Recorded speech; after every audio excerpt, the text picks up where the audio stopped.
안녕하세요. 오늘 제가 읽어드릴 책은 나스메 소세키의 나는 고양이로소이다 입니다.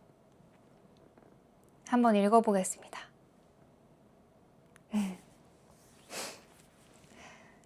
나는 고양이로소이다. 이름은 아직 없다. 어디서 태어났는지 도무지 짐작이 가지 않는다. 그저 어둑어둑하고 축축한 곳에서 야옹야옹 울고 있었던 것만은 기억한다. 나는 그곳에서 처음으로 인간이라는 족속을 보았다. 게다가 나중에 듣자 하니 그것은 서생이라는 인간 중에서도 가장 사나운 종족이었다고 한다. 이 서생이라는 자들은 때때로 우리를 잡아다 삶아먹는다는 소문이 있었다. 하지만 당시에는 별다른 생각도 없었기에 딱히 무섭다고 느끼지는 않았다. 그저 그의 손바닥 위에 올려져 쑥 들어 올려졌을 때 무언가 둥실둥실한 기분이 들었을 뿐이다. 손바닥 위에서 조금 진정한 뒤 서생의 얼굴을 본 것이 이른바 인간이라는 것과 대면한 시작이었을 것이다. 그때 묘한 것이라고 느꼈던 감각이 지금도 남아있다. 무엇보다 털로 장식되어야 마땅할 얼굴이 반질반질해서 마치 주전자와 같았다.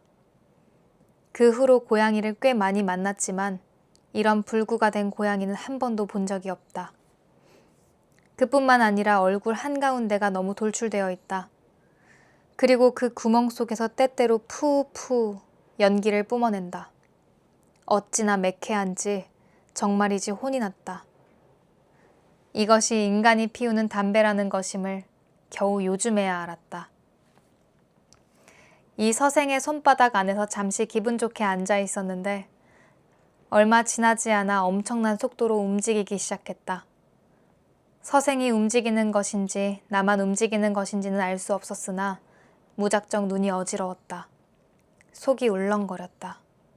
도저히 살 수 없겠다고 생각하던 찰나 털썩 소리가 나며 눈에서 불이 번쩍 났다. 거기까지는 기억이 나지만 그 뒤로는 무슨 일이 있었는지 아무리 생각하려 해도 알 수가 없다. 문득 정신을 차려보니 서생은 보이지 않았다. 그 많던 형제들도 한 마리 보이지 않았다. 정작 중요한 어머니조차 모습을 감추어 버렸다. 게다가 지금까지 있던 곳과는 다르게 무작정 밝다. 눈을 뜨고 있을 수 없을 정도다. 거참 뭐가 이상한데 하고 엉금엉금 기어나와 보니 무척 아프다. 나는 집더미 위에서 갑자기 조릿대 숲으로 버려진 것이다.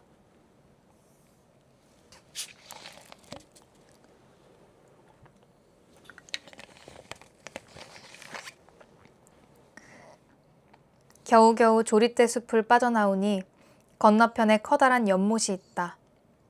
나는 연못 앞에 앉아 어떻게 하면 좋을지 생각해 보았다. 딱히 표족한 수가 나지 않는다. 한참 뒤에 울면 서생이 다시 데리러 와주지 않을까? 하는 생각이 들었다. 야옹야옹 시험 삼아 울어보았으나 아무도 오지 않는다. 그러는 사이 연못 위로 살랑살랑 바람이 지나가고 해가 저물기 시작한다. 배가 몹시 고파왔다. 울고 싶어도 목소리가 나오지 않는다. 무엇이든 좋으니 먹을 것이 있는 곳까지 걷기로 결심하고 살금살금 연못을 왼쪽으로 돌기 시작했다. 무척 괴로웠다. 그것을 참고 억지로 기어가니 겨우 인간 냄새가 나는 곳으로 나오게 되었다. 이곳으로 들어가면 어떻게든 되겠지 생각하고 대나무 울타리가 무너진 구멍을 통해 어느 저택 안으로 기어들어갔다. 인연이란 신기한 것이어서 만약 이 울타리가 허물어져 있지 않았더라면 나는 결국 길가에서 굶어 죽었을지도 모르는 것이다. 나무 한 그루의 그늘도 인연이라더니 정말 맞는 말이다. 이 울타리 구멍은 오늘날에 이르기까지 내가 옆집 삼색 고양이를 방문할 때 쓰는 통로가 되어 있다. 저택 안으로 몰래 잠입하기는 했으나 이제부터 어떻게 해야 할지 알 수가 없었다. 그러는 사이에 날은 어두워지고 배는 고프고 추위는 매섭고 비까지 내리기 시작하는 판국이라 더 이상 지체할 수 없게 되었다. 어쩔 수 없이 일단 밝고 따뜻해 보이는 쪽으로 계속 걸어갔다. 지금 생각하면 그때 이미 집 안으로 들어와 있던 것이다. 여기서 나는 그 서생 이외의 인간을 다시 볼 기회를 마주하게 되었다. 처음 만난 것은 오산이었다. 그녀는 이전의 서생보다 훨씬 더 난폭한 사람으로 나를 보자마자 다짜고짜 목덜미를 잡아채어 밖으로 내동댕이 쳤다. 아, 이건 안 되겠다 싶어 눈을 감고 운명을 하늘에 맡겼다. 하지만 배고픔과 추위는 도저히 견딜 수가 없었다. 나는 다시 오산의 틈을 보아 부엌으로 기어 올라갔다. 그러자 얼마 안가 다시 내던져졌다. 던져지면 기어 올라가고 기어 올라가면 내던져지기를 서너 번 반복하던 것으로 기억한다. 그때 오산이라는 자가 정말이지 넌더리가 났다. 얼마 전 그녀의 전어를 훔쳐서 이 안갚음을 해주고 나서야 겨우 가슴속 응어리가 풀렸다. 내가 마지막으로 집어 던져지려 할 때 이 집 주인이 소란스럽다며 나왔다. 하녀는 나를 대롱대롱 매달아 주인 쪽으로 향하게 하여 이 집 없는 새끼 고양이가 아무리 내보내도 자꾸 부엌으로 올라와서 곤란하다고 그렇게 말을 했다. 주인은 코 밑에 검은 털을 꼬며 잠시 내 얼굴을 바라보더니 그럼 안에 들여보내줘라 라고 말한 채 안으로 들어가 버렸다. 주인은 말을 별로 하지 않는 사람처럼 보였다. 하녀는 분하다는 듯 나를 부엌에 내던졌다. 이렇게 해서 나는 마침내 이 집을 나의 거처로 정하게 된 것이다. 나의 주인은 좀처럼 나와 얼굴을 마주치는 일이 없다. 직업은 교사라고 한다. 학교에서 돌아오면 온종일 서재에 처박힌 채 거의 나오지 않는다. 식구들은 대단한 공부벌레라고 생각한다. 본인도 공부벌레인 것처럼 보이려 애쓴다. 하지만 실제로는 식구들이 말하는 것만큼 근면한 사람은 아니다. 나는 가끔 살금살금 그의 서재를 들여다보곤 하는데 그는 자주 낮잠을 자고 있을 때가 있다. 때때로 읽다만 책 위에 침을 흘리고 있다. 그는 위장이 약해 피부색이 연한 황색을 띠고 탄력 없는 활기 없는 징후를 나타내고 있다. 그러면서도 밥은 엄청나게 먹는다. 밥을 잔뜩 먹은 뒤에는 소화제를 마신다. 마신 뒤에는 책을 펼친다. 두세 페이지 읽으면 졸음이 온다. 책 위에 침을 흘린다. 이것이 그가 매일 반복하는 일과다. 나는 고양이지만 가끔 생각하는 바가 있다. 교사라는 직업은 참 편한 것이다. 인간으로 태어날 수 있다면 교사가 되는 것이 제일이다. 이렇게 자면서도 할 수 있는 일이라면 고양이라고 못할 것도 없다. 그래도 주인의 말에 따르면 교사만큼 힘든 일이 없다며 친구가 올 때마다 이런저런 불평을 늘어놓곤 한다. 내가 이 집에서 살기 시작했을 당시 주인 이외의 사람들에게는 몹시 인기가 없었다. 어디를 가도 퇴짜를 맞았고 상대해주는 사람이 없었다. 얼마나 귀하게 여겨지지 않았는지 오늘날까지 이름조차 지어주지 않는 것을 봐도 알 수 있다.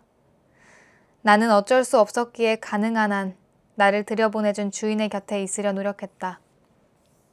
아침에 주인이 신문을 읽을 때는 반드시 그의 무릎 위에 올라간다.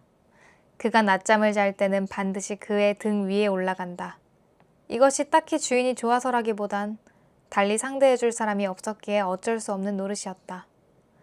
그 후 여러 경험을 거쳐 아침에는 밥통 위, 밤에는 코타츠 위, 날씨가 좋은 낮은 툇마루에서 자기로 했다. 하지만 가장 기분 좋은 것은 밤이 되어 이 집 아이들의 잠자리로 파고 들어가 같이 자는 것이다. 이 아이들은 5살과 3살인데 밤이 되면 둘이 한 이불에 들어가 한 방에서 잔다. 나는 언제나 그들 사이에 내가 들어갈 여지를 찾아내 어떻게든 끼어드는데 운 나쁘게 아이들 중 하나가 잠에서 깨면 그날로 큰일이 난다. 아이들은 특히 작은 쪽이 성질이 고약해서 고양이가 왔다! 고양이가 왔다! 라며 한밤중에도 큰 소리로 울기 시작한다. 그러면 그 신경성 위약 증세가 있는 주인은 반드시 잠에서 깨어 옆방에서 툭 튀어나온다. 실제로 얼마 전에는 자로 엉덩이를 호되게 맞았다. 본인은 인간과 동거하며 그들을 관찰하면 할수록 그들은 이기적이라고 단언하지 않을 수가 없게 되었다. 특히 내가 가끔 동침하는 아이들 같은 경우에는 언어도단이다. 자기들 마음 내킬 때는 사람을 거꾸로 들거나 머리에 봉지를 씌우거나 내던지거나 아궁이 속에 밀어넣기도 한다. 그러면서 이쪽에서 조금이라도 손을 대려고 하면 온 집안 식구가 달려들어 쫓아내며 박해를 가한다. 얼마 전에도 잠깐 다다미에서 발톱을 갈았더니 부인이 몹시 화를 내며 그 후로는 쉽게 방에 들여보내주지 않는다. 부엌 판잣바닥에서 남이 떨고 있어도 전혀 아랑곳하지 않는 법이다. 내가 존경하는 맞은편 집의 휜둥이군은 만날 때마다 인간만큼 인정머리 없는 것은 없다고 말하곤 한다.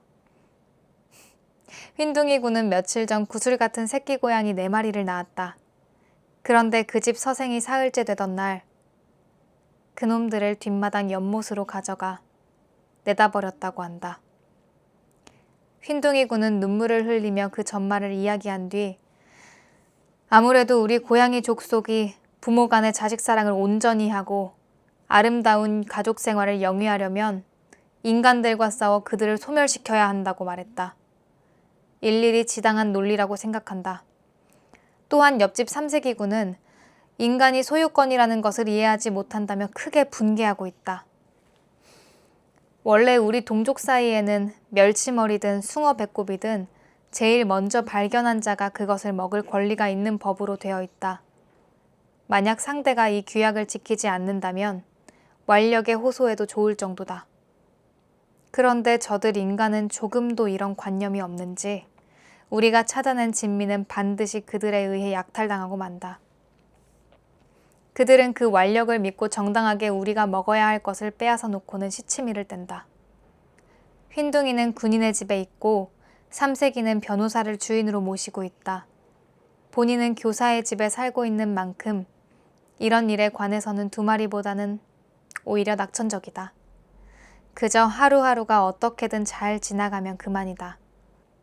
아무리 인간이라 해도 그렇게 언제까지나 번성할 수는 없을 터. 뭐 느긋하게 고양이의 시절을 기다리는 것이 좋으리라. 이기심에 대해 떠올린 김에 본인 집주인이 이 이기심 때문에 실패한 이야기를 조금 하겠다. 원래 이 주인은 남보다 뛰어나게 잘하는 것도 없으면서 무엇에든 잘 끼어들고 싶어 한다. 하이쿠를 지어 호토토기스에 투고하거나 신체시를 묘조에 보내거나 틀린 것 투성이인 영문을 쓰거나 때로는 궁술에 빠지거나 요쿄를 배우거나 또 어떤 때는 바이올린 등을 붕붕거리며 켜기도 하지만 가엾게도 어느 것 하나 제대로 된 것이 없다. 그러면서도 일단 시작하면 위약 증세가 있는 주제에 묘하게 열심이다. 뒷간 안에서 요쿄를 불러 이웃간에서는 뒷간 선생이라는 별명을 붙여주었음에도 전혀 아랑곳하지 않고 여전히 이 몸은 타이라노 무네모리이옵니다를 반복하고 있다. 사람들이 저기 무네모리 나온다 라고 웃음을 터뜨릴 정도이다. 이 주인이 무슨 생각을 했는지 본인이 들어온 지 1달쯤 지난 어느 달금날 커다란 꾸러미를 들고 서둘러 들어왔다. 무엇을 사왔나 했더니 수채 물감과 붓 그리고 와트만지라는 종이로 오늘부터 요쿄나 하이쿠를 그만두고 그림을 그리기로 결심한 모양이었다. 과연 다음 날부터 당분간은 매일매일 서재에서 낮잠도 자지 않고 그림만 그리고 있다. 하지만 그 그려낸 결과물을 보면 무엇을 그렸는지 누구도 감정할 수가 없다. 본인도 그리 잘 그리지는 못했다고 생각했는지 어느 날 미약인가를 한다는 친구가 왔을 때 다음과 같은 이야기를 하는 것을 들었다. 도무지 잘 그려지지가 않는구만. 남의 것을 보면 아무것도 아닌 것처럼 느껴지는데 막상 붓을 들어보니 새삼 어렵게 느껴지네. 이것은 주인의 수레였다. 과연 거짓없는 대목이다. 그의 친구는 금태 안경 너머로 주인의 얼굴을 바라보며 말했다. 그렇게 처음부터 잘 그릴 수는 없지. 안에 있는 상상만으로 그림이 그려질 리가 있나. 옛날 이탈리아의 대가 안드레아 델 사르토가 말한 적이 있지. 그림을 그리려거든 무엇이든 자연 그대로를 베껴라. 하늘에는 성신이 있고 땅에는 이슬과 꽃이 있으며 나는 새가 있고 달리는 짐승이 있다.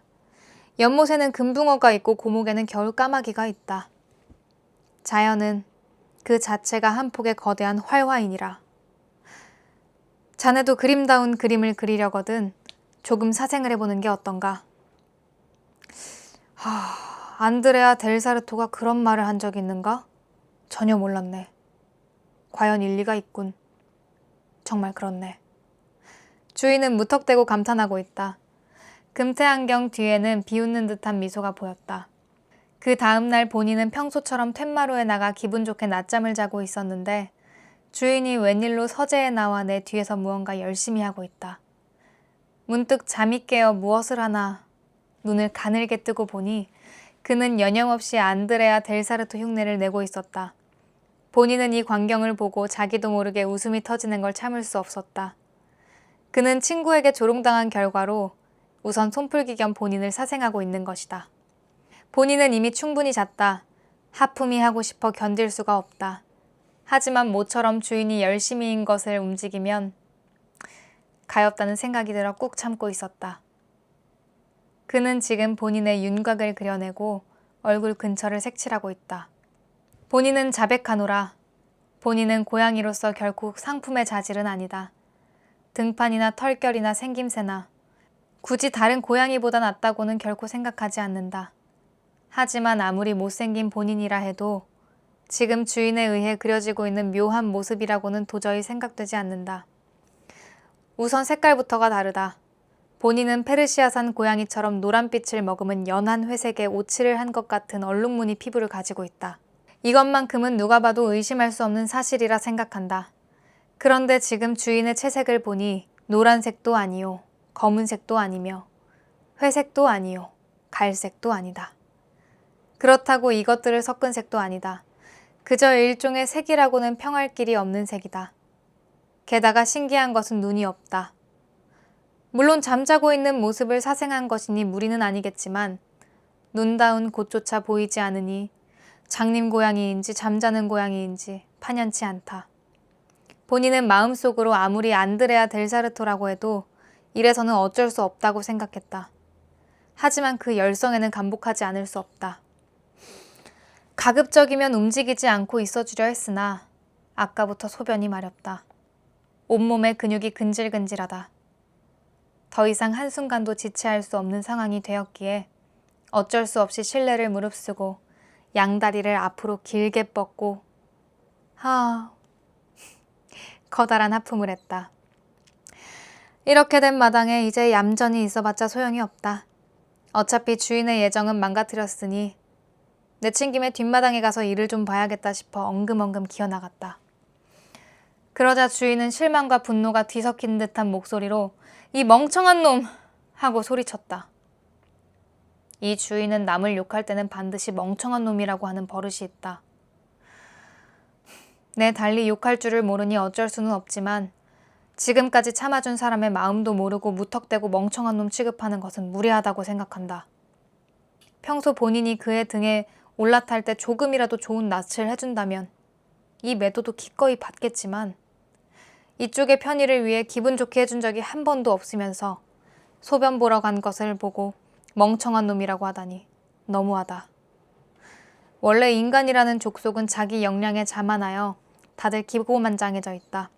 인간보다 조금 강한 존재가 나타나 괴롭혀주지 않으면 이 기세가 어디까지 갈지 모르는 일이다. 이기심도 이 정도라면 참아주겠지만 본인은 인간의 부도덕에 대해 이것보다는 몇 배는 더 슬픈 소식을 들은 적이 있다. 본인의 집 뒤에는 10평 정도의 차밭이 있다. 넓지는 않으나 산뜻하고 기분 좋게 해가 드는 곳이다. 우리 집 아이들이 너무 떠들어서 느긋하게 낮잠을 잘 수 없을 때나 너무 지루해서 상태가 좋지 않을 때 본인은 언제나 이곳으로 나와 호연지기를 기르는 것이 예사다. 어느 초겨울의 어느 온화한 날 2시쯤이었는데 본인은 점심 식사 후 기분 좋게 한숨 자고 난 뒤 운동 삼아 이 차밭으로 발길을 옮겼다. 차나무 뿌리를 하나하나 맡으며 서쪽 삼나무 울타리 곁까지 가니 시든 국화를 쓰러뜨리고 그 위에 커다란 고양이가 인사불성되어 자고 있었다. 그는 본인이 다가오는 것도 전혀 알아채지 못한 듯 혹은 알아채고도 무관심한 듯 코를 골며 길게 몸을 눕히고 자고 있다. 남의 정원에 몰래 들어온 자가 이토록 태연하게 잠들 수 있는 것인가 싶어 본인은 내심 그 대담한 배짱에 놀라지 않을 수 없었다. 그는 순종의 검은 고양이다. 막 정오를 지난 태양은 투명한 광선을 그의 피부 위에 던져주어 반짝거리는 보드라운 털 사이로 눈에 보이지 않는 불꽃이라도 타오르는 것처럼 보였다. 그는 고양이 중에 대왕이라고 할 만한 거대한 체격을 가지고 있었다. 본인의 2배는 확실히 된다. 본인은 경탄과 호기심에 정신을 잃고 그의 앞에 우뚝 서서 여념없이 바라보고 있으려니 고요한 초겨울 바람이 삼나무 울타리 위로 뻗어나온 오동나무 가지를 가볍게 건드려 팔랑팔랑 2~3장의 잎이 시든 국화 덤불 속으로 떨어졌다. 대왕은 번뜩 그 동그란 눈을 떴다. 지금도 기억한다. 그 눈은 인간이 보물로 여기는 호박이라는 것보다 훨씬 더 아름답게 빛나고 있었다. 그는 몸을 움직이지도 않았다. 2눈 깊은 곳에서 쏘는 듯한 빛을 본인의 왜소한 이마 위에 모으고 넌 도대체 뭐냐? 라고 말했다. 대왕치고는 다소 말투가 천하다고 생각했지만 어쨌든 그 목소리 밑바닥에 개조차 꺾어버릴 힘이 서려 있어 본인은 적잖이 두려움을 느꼈다. 하지만 인사를 하지 않으면 위험하다고 생각했기에 본인은 고양이로소이다. 이름은 아직 없소. 라고 최대한 태연한 척하며 냉정하게 대답했다. 하지만 이때 본인의 심장은 분명 평소보다 훨씬 격렬하게 고동치고 있었다. 그는 크게 멸시하는 어조로 뭐 고양이? 고양이가 다 비웃겠네. 대체 어디 사는 놈이야? 라며 제법 방향무인하다. 본인은 여기 교사집에 살고 있어. 어차피 그럴 줄 알았지. 묘하게 야위었잖아? 라며 대왕답게 기염을 토한다. 말투어 미루어 보아 도무지 좋은 집안의 고양이라고는 생각되지 않는다. 하지만 그 기름지고 비대한 모습을 보니 진미를 먹고 사는 모양이다. 풍족하게 지내는 모양이다. 본인은 그렇게 말하는 그대는 도대체 누구요? 라고 묻지 않을 수가 없었다. 나 말이야? 인력거집 검둥이다. 당당하기 그지없다. 인력거집 검둥이는 이 근처에서 모르는 자가 없는 난폭한 고양이다. 하지만 인력거집이라 힘만 셀 뿐 조금도 교육받지 못했기에 아무도 교제하려 들지 않는다. 동맹경원주의의 표적이 된 녀석이다. 본인은 그의 이름을 듣고 조금 엉덩이가 간지러운 느낌이 드는 동시에 한편으로는 조금 경멸하는 마음도 생겼다. 본인은 우선 그가 얼마나 무식한지를 시험해보고자 다음과 같은 문답을 해보았다. 대체 인력거꾼과 교사 중에 누가 더 훌륭할까? 인력거꾼이 훨씬 더 강한 게 당연하지. 네 집 주인을 봐. 완전히 뼈와 가죽뿐이잖아. 그대도 인력거집 고양이답게 꽤 강해 보이는군. 인력거집에 있으면 맛있는 걸 많이 먹나 보지? 나 같은 놈이야 어느 나라를 가도 먹을 거 걱정은 안 할 작정이다. 너 같은 놈도 차반만 뱅뱅 돌지 말고 내 뒤를 좀 따라와봐. 1달도 못 돼서 몰라보게 살찔걸? 나중에 그렇게 하도록 하지. 하지만 인력거집보다 우리 집이 더 큰 곳에 사는 것 같은데. 천치 같은 소리 하네. 집이 아무리 커봐야 배를 채워주냐? 그는 몹시 자존심이 상한 기색으로 한겨울 대나무를 깎아놓은 듯한 귀를 연신 실룩거리며 거칠게 떠났다. 본인이 인력거집 검둥이와 안면을 텄던 것은 이때부터다. 그 후 본인은 종종 검둥이와 해후한다. 만날 때마다 그는 인력거집에 걸맞는 기염을 통한다. 아까 본인이 들었다는 부도덕 사건도 사실 검둥이에게 들은 것이다. 어느 날 평소처럼 본인과 검둥이는 따뜻한 차밭 안에서 뒹굴거리며 이런저런 잡담을 나누고 있는데 그는 늘 하던 자랑질을 마치 생전 처음 하는 것처럼 되풀이한 뒤 본인에게 다음과 같이 질문했다. 넌 지금까지 쥐를 몇 마리나 잡아봤어? 지식은 검둥이보다 훨씬 발달해 있다고 자부하지만 완력과 용기에 있어서는 도저히 검둥이와 비교할 수 없다는 생각을 하고 있었으니 이 질문을 받았을 때 역시나 면목이 서질 않았다. 하지만 사실은 사실이니 속일 수는 없는 법이라. 실은 잡으려고 마음먹었지만 아직 못 잡았소. 라고 대답했다. 검둥이는 그의 콧등에서 빳빳하게 뻗어나온 긴 수염을 파르르 떨며 크게 웃었다. 원래 검둥이는 자랑하는 만큼 어디가 모자란 구석이 있어서 그의 기염에 감탄한 듯 목청을 골골 울리며 경청해주면 몹시 다루기 쉬운 고양이다. 본인은 그와 가깝게 지내면서 곧장 이 요령을 터득했기에 이 경우에도 어설프게 자신을 변호하여 형세를 악화시키는 것은 어리석은 짓이라고 생각했다. 차라리 그에게 자신의 무용담을 떠들게 하여 얼렁뚱땅 넘어가는 것만 못하리라 판단했다. 그래서 얌전하게 그대 정도 나이라면 꽤 많이 잡았겠지 라며 부추겨 보았다. 아니나 다를까 그는 장벽의 틈새로 돌진해왔다. 많이는 아니지만 30마리에서 40마리 정도는 잡았을걸? 이라는 것이 득의양양한 그의 대답이었다. 그는 계속 말을 이었다. 쥐 100마리나 200마리는 혼자서 언제든 감당하겠지만 족제비라는 놈은 감당이 안 돼. 한번 족제비한테 호되게 당한 적이 있었지. 그렇군. 이라며 장단을 맞춘다. 검둥이는 커다란 눈을 깜빡이며 말한다. 작년 대청소 때였어. 우리 주인집 영감이 석회자루를 들고 텐마루 밑으로 기어 들어갔더니만 글쎄 커다란 족제비 녀석이 당황해서 튀어나오지 않겠어? 라며 감탄해 보인다. 족제비라고 해도 뭐 쥐보다 조금 큰 정도뿐이잖아. 이 축생아 하는 마음으로 쫓아가서 결국 하수구 속으로 몰아넣었다고 생각해봐. 잘했군. 이라며 박수를 쳐준다. 그런데 이봐. 막판이 되니까 그 녀석이 마지막 방귀를 뀌더란 말이지. 어찌나 지독한지 그 후로는 족제비만 봐도 속이 울렁거려. 그는 여기까지 말하며 마치 작년의 악취를 지금도 느끼는 듯 앞발을 들어 콧등을 두세 번 쓰다듬었다. 본인도 조금 가엾다는 생각이 든다. 분위기를 띄워주려 하지만 쥐라면 그대에게 노려지는 순간 끝장 아니겠소? 그대는 워낙 쥐 잡는 명수이고 쥐만 먹고 사니 그렇게 살이 찌고 때깔이 좋은 것이겠지 라고 물었다. 검둥이의 기분을 맞춰주기 위한 이 질문은 신기하게도 정반대의 결과를 낳았다. 그는 기가 막힌 듯 크게 한숨을 내쉬며 말한다. 생각하면 허망해. 아무리 애써서 쥐를 잡아봤자 대체 인간만큼 고약한 놈들이 세상에 없다고. 남이 잡은 쥐를 홀랑 다 가져가서 파출소에 갖다 준단 말이야. 파출소에서 누가 잡았는지 모르니까 그때마다 오전씩 주잖아? 우리 주인 영감은 내 덕분에 벌써 1엔 50전쯤은 챙겼으면서 제대로 된 걸 먹여준 적이 한 번도 없어. 이봐, 인간이란 것들은 번듯한 도둑놈이라고. 역시 무식한 검둥이도 이 정도의 이치는 아는 모양인지 몹시 화가 난 기색으로 등털을 곤두세우고 있다. 본인은 조금 기분이 묘해졌기에 적당히 그 자리를 얼버무리고 집으로 돌아왔다.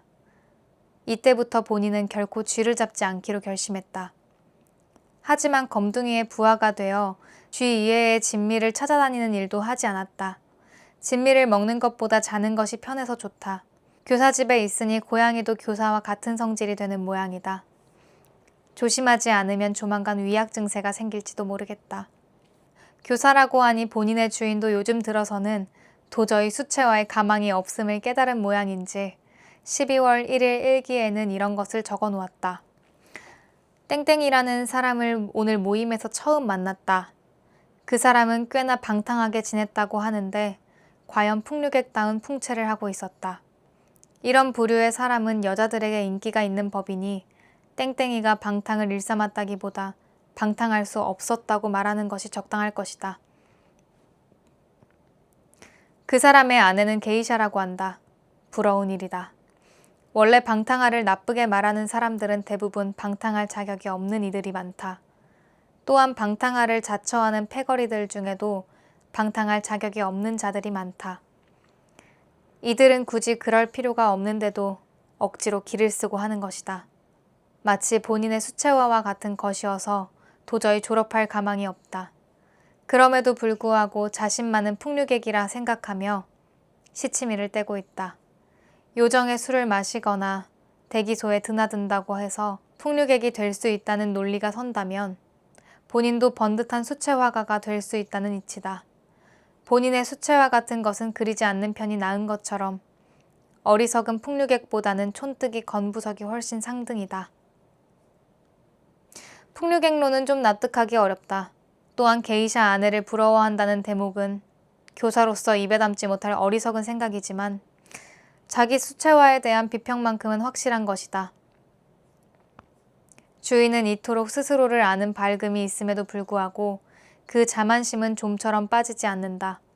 어젯밤에는 내가 수채화를 그려 도저히 쓸모없다고 생각해서 아무데나 내팽개쳐둔 것을 누군가 훌륭한 액자에 넣어 람마에 걸어준 꿈을 꾸었다.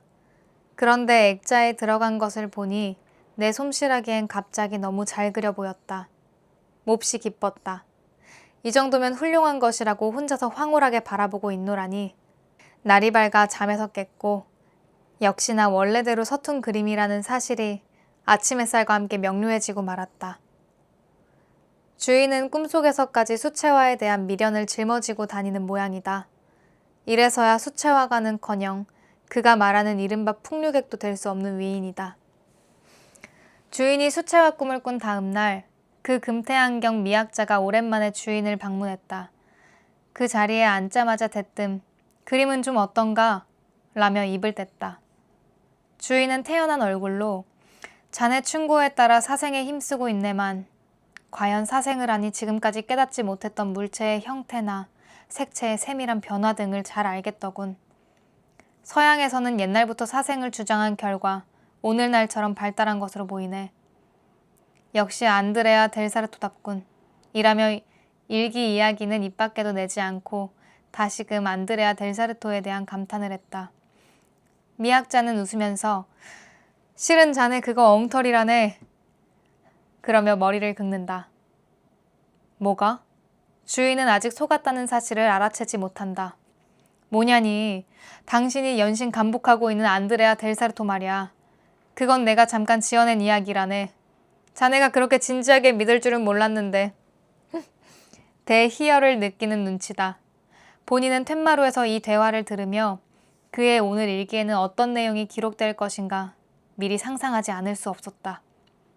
이 미학자는 이런 무책임한 소리를 퍼뜨려 남을 골탕 먹이는 것을 유일한 낙으로 삼는 남자다. 그는 안드레아 델사르토 사건이 주인의 정서에 어떤 영향을 주었는지 조금도 고려하지 않는 듯 득이양양하며 다음과 같은 것들을 떠들어댔다. 아니 가끔 농담을 던지면 사람들이 그대로 믿기 때문에 골개정 미감을 자극하는 것이 참 재미있단 말이지.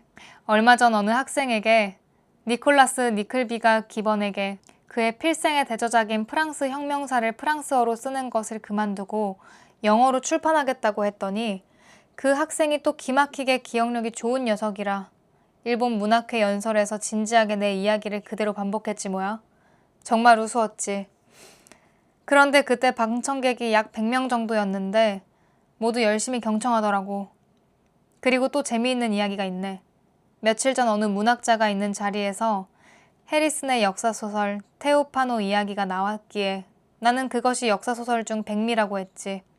특히 여주인공이 죽는 장면은 귀기가 사람을 덮치는 듯하다고 평했더니 내 맞은편에 앉아있던 모른다는 소리를 해본 적 없는 선생이 맞아.